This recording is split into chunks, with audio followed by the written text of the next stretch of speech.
Okay, let's get into trade selection. Trade selection is really part art, part science as always. We want to, of course, always trade with confidence. So what we're going to do is we're going to take a look at some of the index options that we can put positions on and begin building our portfolio.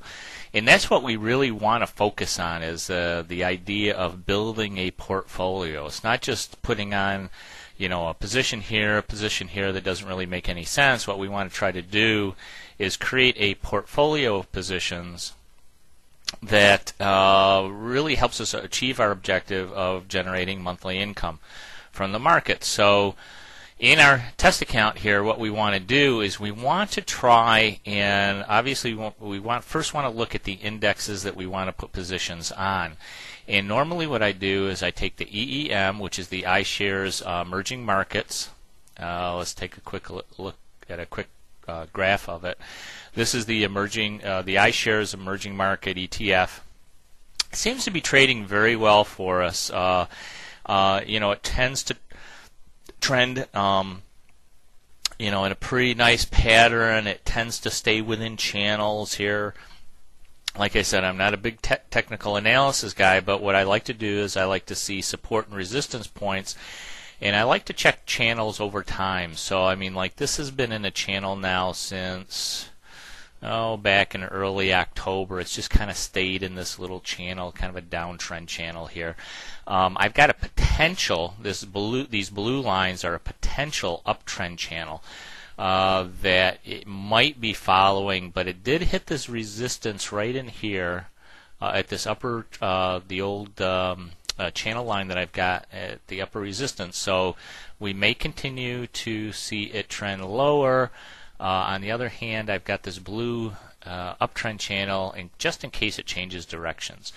But as you can see right now, it hit a high of around 144. It started to drift down here over the last 4 or 5 days.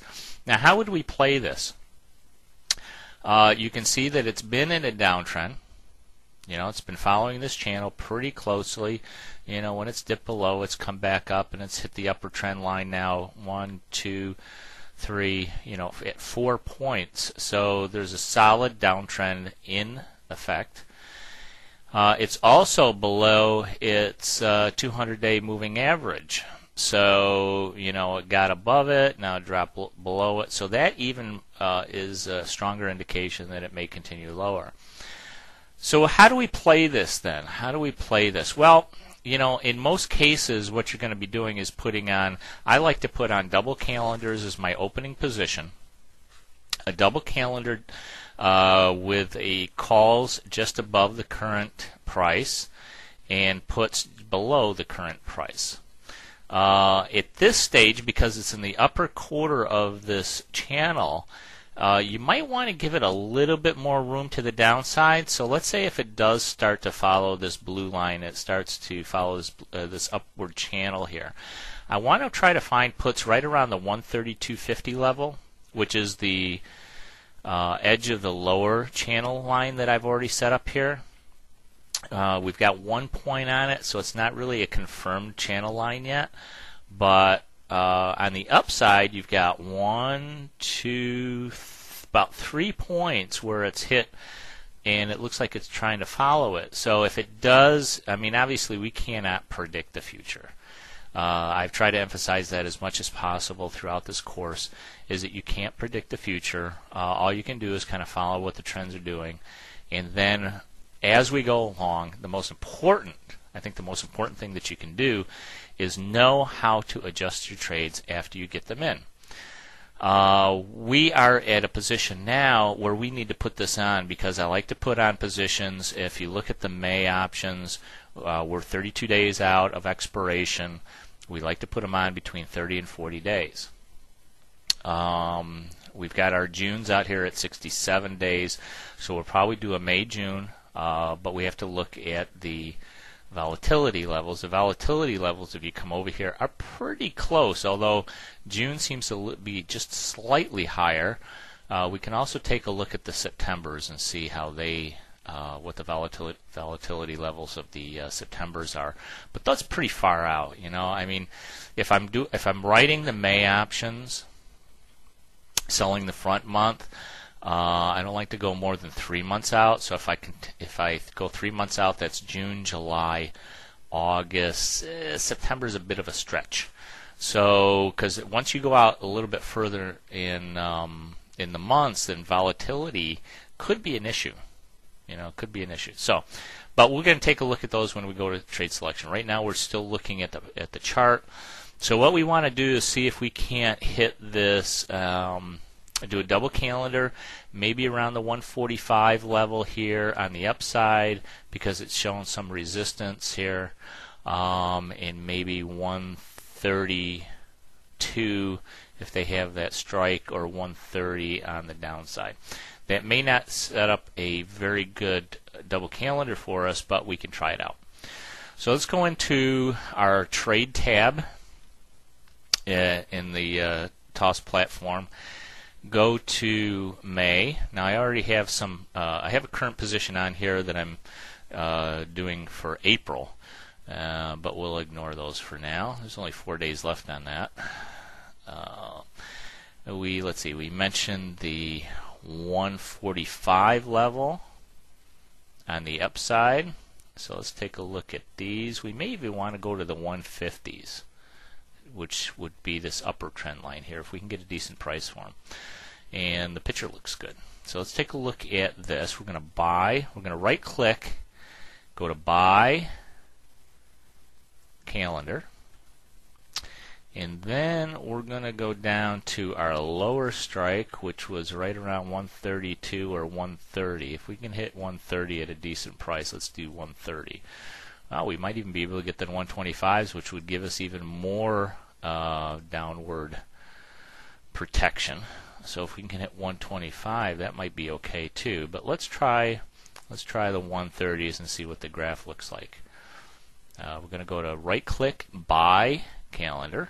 Oops, I got to set the advanced order to blast all. Actually, we're not putting these on individually. We're going to do a calendar as a double calendar as one order. That's the best way to do this. If you're adjusting, you may want to do it differently, but we're going to do this in a. We want to submit this as a single order, double calendar.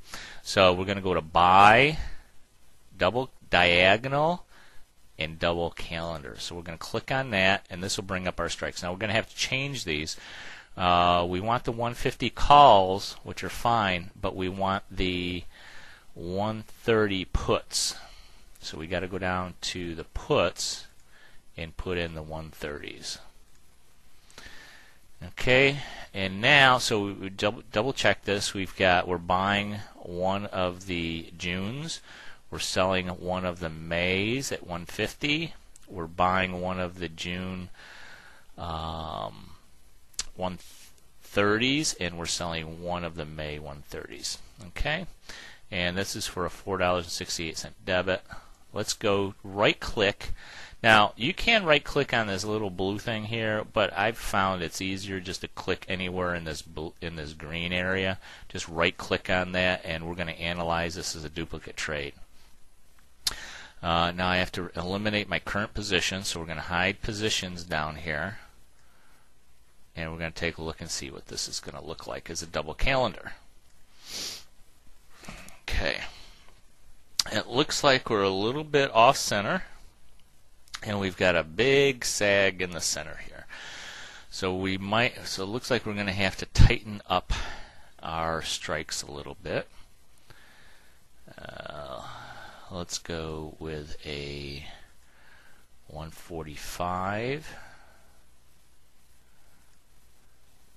The 145 calls, and we'll keep our 130 puts. That looks a little bit better, right in the center. We've got a couple $100 of profit. We got to change that. Now we're going to be paying $5 a debit. Whenever you have, right down here, if you see this little red lock, that means you locked in. If you change any of the parameters, it's going to lock in the debit that you're paying. But if you change any of these parameters, if you change the strike prices of your calls and puts, then you need to unlock this to get the current price on this double diagonal. That looks a little better, doesn't it? Now, let's see. Let's set our slices so that we're break even. And we want them to break even on our Mays. And so we just, all we had to do was set our slices to break even on the May 17th. We want to set our probability date out to May, the expiration date. And I think we're good to go. Okay, this looks pretty good. I mean, you know, we've got our tent set up here. We've got this is the graph that we want to see. This is exactly what we want to see. We want to have wide break evens. We want to have the green line again is our expiration. Is the profit at expiration or loss. So our peaks are about 257 and 297, a little bit higher on the upside. Right now we're pretty close to the center of this little tent, and I mean the price is not too bad. I mean obviously if we can shave, see what I'm doing here now is I'm taking a look at this $5 debit, which is the midpoint. If we can shave this down a little bit, you can see that we get into profit pretty quickly. But you know what? Nobody gives you anything in the market. They just don't give it to you.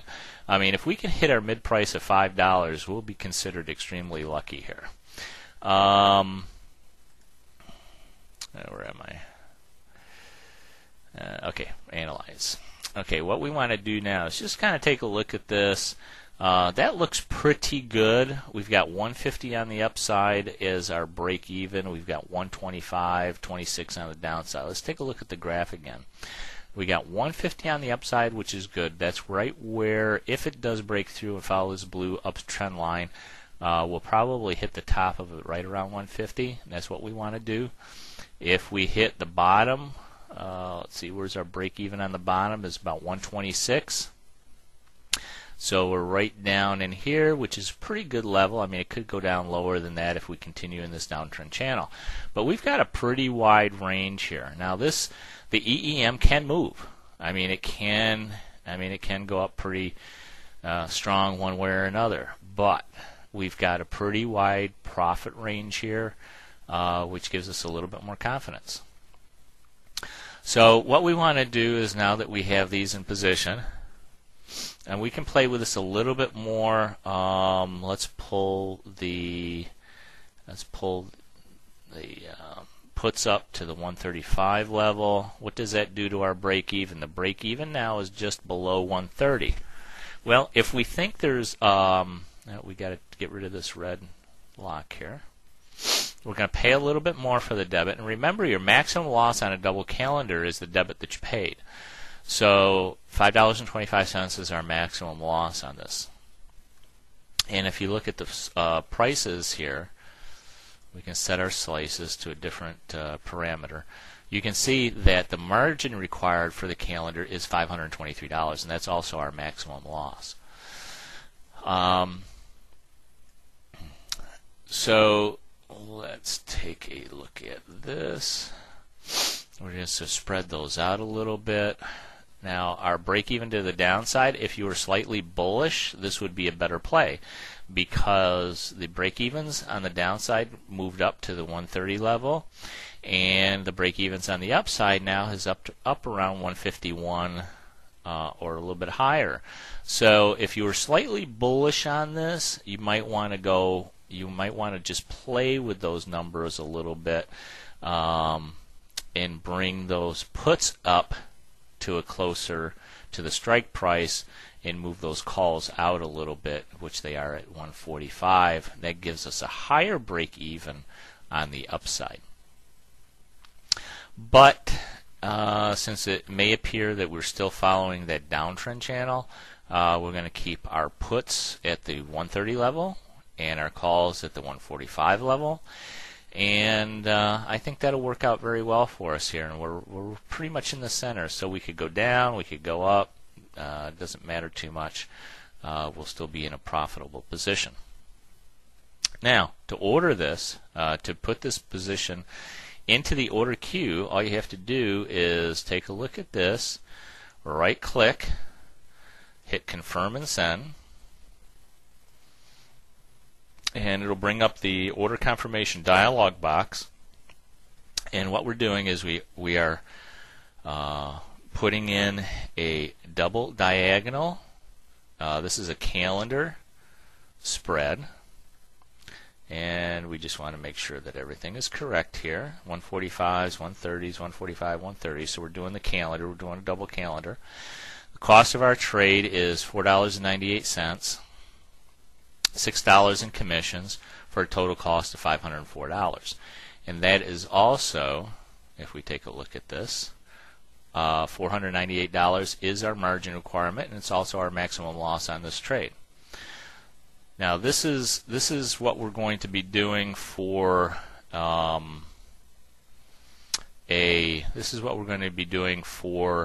initial opening trade. Remember, if we do have to do adjustments, that is fairly easy to do once we have this position on. But it's critical to understand adjustments, because if the price gets very quickly to our upper side of our break-even points, up to the around 150, 151 level, then we need to do some adjustments here. Or if it goes down to our 125, 126 level, we need to do some adjustments there as well. But this is how we set up our initial position. We really want this center line here that you see, 138.48, is our live price. That's the current price. You can see it here, and if you click on underneath the delta sign, you see this little wrench. If you click on that, you can also see what the current price is, 138.48.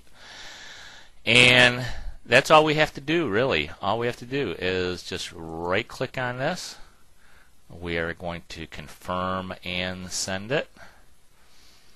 And we are going to send that off to the market and see if they give us our price.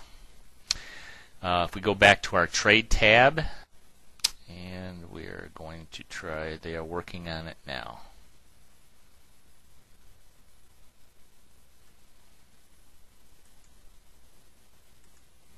Let's take a look. Okay, the current price moved away from us. This is what happens sometimes. You know, we put it in at 498, and now the market has moved a little bit against us. It's at 499. So we're a penny off of the mid price, which means that we're probably not going to get filled on this. But you know, we'll see what happens. If we need to, we'll go back in a few minutes. Now it's moved again. It's moved up to $5. So, yeah, we may not get the prices that we want here, but that's how you kind of work these trades. We'll give it a few minutes. We'll give it about 5 minutes, and if they don't give it to us, then we'll go back into the market, change our price, and see what we can do to get our order in. So that is how I do an initial evaluation. I'll take a look at the chart, take a look at our channels. Like I said, technical analysis is not a huge part of what we really do. We're not very good at predicting the future. However, there are trends and there are support and resistance points that you can take a look at to help you kind of figure out where you should be placing your double calendars. It's not rocket science. It's pretty easy to do. All you have to do is take a look at a quick chart, do a quick channel, and you know, that's about it. This seems to be moving away from us pretty quickly. It's up at 501 now, so we'll just kind of hang in there for a while. The prices are moving around quite a bit, and we'll just see what we can do. What we also want to do here is, and I should have done this first, is take a quick look at the volatility levels. The 130s are actually at 40.21. The implied volatility level on the May 150s are at 33.64. if we take a look at our Junes, they're at 39.74. So we're selling a little bit higher volatility here, and we're buying a lower volatility, which is what we want to do. We've got a positive skew, they call it. And at 150, we've got a 33.62, and we've got a 35.66. So we're fine. We should have taken a look at that, but usually with the index options, you don't get a lot of either a large positive skew or a large negative skew on these. They're pretty close to each other, so you don't have to worry about that too much. If we were doing an individual stock, then we would definitely want to take a look at those. And what I mean by a positive or negative skew is if the front month has a higher implied volatility than the next month or the month that you're buying, it has a positive skew. It's positive because you are selling a higher volatility, and if the volatility should come down, then you are in a better position to profit. A negative skew is if you have a lower volatility in the front month that you're selling and a higher volatility in the next month that you're buying. That is actually not a good position to be in, especially if it's 2 points or more, because what you're doing is you're selling a lower volatility. If volatility should decline, then your position will get hurt. It will not make as much profit, and you could possibly even see a loss on the position if volatility levels should decline significantly, or the volatility levels in the second month that you have your position on increase dramatically. So we're in a good position here. We're just going to wait and see if we get our order filled, and we should be fine. We're going to be putting in some other orders on our test account, and we'll be following those along as well in subsequent videos. But that's where we are right now. We will. I know the EEMs are extremely. They're pretty well traded. Let's just take a quick look at the volume on these. The volume. They're trading a couple hundred contracts. Here's the now obviously someone here is making a bet that the EEM is going to be dropping. Either that or they're protecting their ETF position. It could be insurance on their ETF position if they're buying the ETF itself, the underlying. We've got 2,100 contracts today already on the 135. Let's see what the open interest is. Open interests are quite high, so they're quite liquid. We've got 20,000, 18,000, 44,000, 43,000 on the call side. We've got 17, 18, 36,000 on the put side. So there's quite a bit of liquidity in these EEMs. I like the EEMs for index trading. The prices are quite good. They're a little bit more expensive to buy on a double calendar, but that also means that there's quite a bit more profit potential in these, and it seems to trend quite well. So that's it for today for opening positions. Refer to the TOS, using TOS CD for selection, order entry, help management for more information on exactly what we did here, because we went through quickly an analysis. We also went through the order entry system, and I want to make sure that you understand everything that we did here, and that's explained in the using the TOS platform. So, hey, trade with confidence, guys, and we'll see you on the next video.